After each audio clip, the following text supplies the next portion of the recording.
Nang sumapit sila naman doon sa kaibabawan ng Tabor na kabundukan, si Jesus na poong mahal, nanalangin kapagkuwan.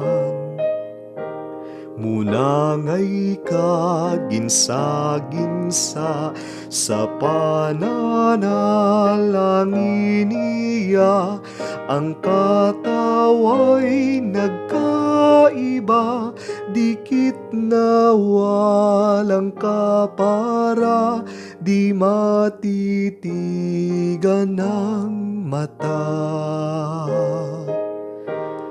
Ang mukha ay parang araw na tantong nakasisilaw, at ang damit sa katawan parang busilak na tunay, puting hindi ano lamang.